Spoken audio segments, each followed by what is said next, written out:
Hey everyone, my name is Victoria. Hey everyone, meaning gearing towards EWM majors and whoever wants to watch this. But this is who I'm pretty much talking to. So today I'm going to be telling you about the Sir Francis Bacon. And Sir Francis Bacon was really influential in his time, and that's why I really like him, and that's why I think that you should know about him. So to begin with, Sir Francis Bacon was an empiricist. An empiricist believed that the source of knowledge comes from your own experiences. So you use your own experiences to gain knowledge. Pretty easy, right? And this was part of the elocutionary movement, which used science to understand knowledge, communication, language, things like that. So going back to Sir Francis Bacon, Sir Francis Bacon, we're just going to call him Bacon for now. A lot of things to say. Anyways, he was born in London on January 22nd in 1561. He was born to Sir Nicholas Bacon, who at the time was the keeper of the seal for Queen Elizabeth I, who actually did not like bacon. Which I will get to later, why I think that she had a good idea of why she didn't like him. So anyways, growing up when he was younger, Sir Francis Bacon was sick when he was younger. He was homeschooled, but then got better and attended Cambridge University. So he did have a good schooling growing up. He also joined Parliament when he was older. He then took over his father's job of Keeper of the Great Seal and also became, later in life, Lord Chancellor, which was the most powerful position in England. Sadly, which why I think that Queen Elizabeth I had a good judgment of his character. Sadly, he left his job on a bad note because he was imprisoned for bribery. In the Great Tower of London. He was only in prison for a few days until the king released him, but karma got to him, and he was studying to see if meat would be preserved in snow, and he ended up getting pneumonia from that and died in 1626. So going on to his epistemology and stuff, Sir Francis Bacon was a very influential person in this time. He supported, fun facts here, he supported unification of the UK, and some say that his opinion of that really influenced the unification of the UK. Also, just another fun fact to throw in, some people think that that Bacon wrote some or all of William Shakespeare's plays. I don't know if no one really knows about William Shakespeare anyway. People think that he's many people. People think that he's one person. So I don't know. Just a fun fact for you. Just, to show how influential he was back in his time. Now moving on to his epistemologies, things like that. So, like I said, Sir Francis Bacon was an empiricist, and he really believed in science and using that to understand knowledge. And he did believe logic and science are separate from rhetoric. So he had two separations between those. So I'm going to first start with how he thought the mind worked. He had this thing called the faculty psychology, and it was he was really popular for that. And like I said, it describes the functions of the mind, and it's very easy. There are 5 of them: understanding, reason, imagination, appetites, and will. Understanding, very easy, ability to comprehend. Reasoning, analyzing. Imagination, everyone has an imagination. You get the gist. Appetite. So obviously appetite is not just talking about food.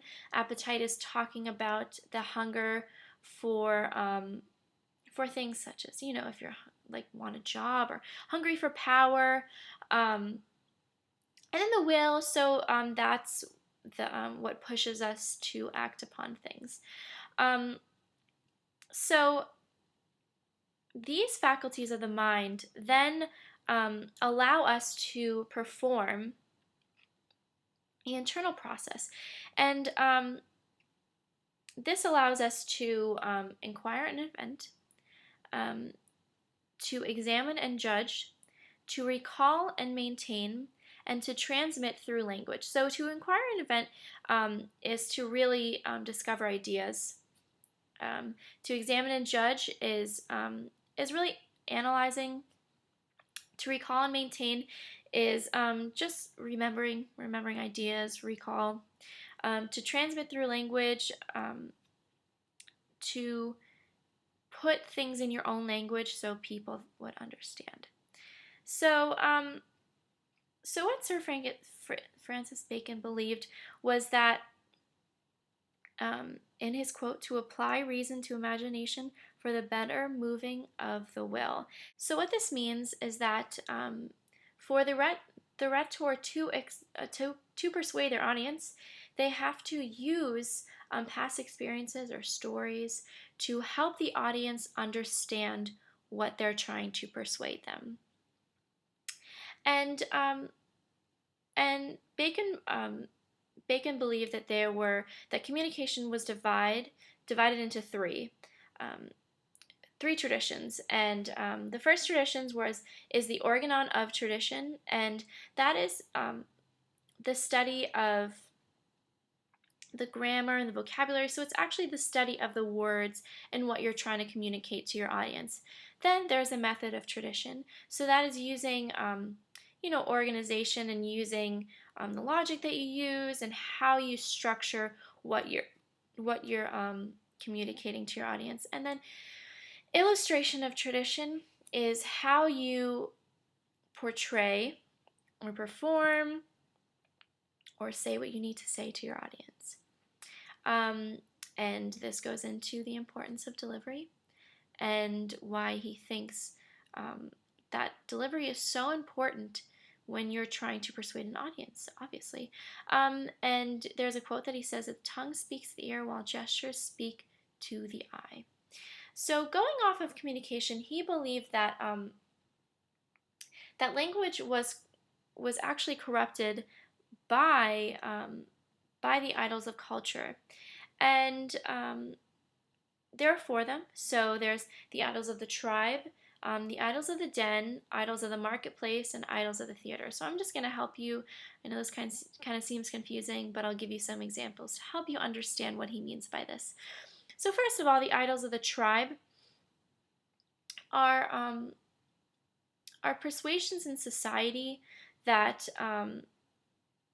that kind of blind us from what is true in the world. So what I mean is that that there's an outlook of that marriage is better than being single, or like having a job is better than being unemployed, and there's nothing written in the world that says being employed is better. It's just how society works. Then there's the idols of the den, which we'll use an example of FSU and UF. So what the idols of the den is the limitation of view that that kind of like persuades you in a way. And so say you go to UF, right? And you've never been to Tallahassee, you've never been to FSU, and you have this one vision of Tallahassee and thinking that it's disgusting, Tallanasty. You think FSU is bad, but that's only because they've never been there and they have this different view of it because they've never been there and they don't appreciate it. But of course, if they go to Tallahassee and they go to FSU, they will like it. So then we'll move on to the marketplace. So the marketplace is really a lot of the language that we use today, not using proper English, using BRB in our text messages, LOL, things like that.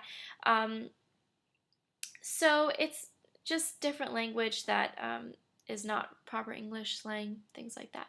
Then we'll move on to idols of theater, and that is really believing what you hear, or when you're a child, you're very naive, and when you watch TV, you think that you see these Power Rangers, and you think that these are real people, and you would like to be a Power Ranger, but Power Rangers aren't real. So overall, you see that the idols of culture really do corrupt language, and they really skew our view of the world. And I really understand with what Bacon believes in, and that is really one reason why I wanted to talk to you guys about him today, just because a lot of his stuff is really easy to understand and makes a lot of sense. So to summarize, Francis Bacon, he grew up, had a great education, things were going his way, made some mistakes, things didn't go his way, ended up kind of sadly dying while doing a science experiment, which I feel is like karma. But overall was a really influential man. So guys, I just want to say thank you for watching my video. I really hope that you guys have learned a lot today about Sir Francis Bacon. I know this is kind of a long video, but he's kind of an important person, and there's really a lot that goes into it. So yeah, I hope you guys have a great day, and thank you for watching.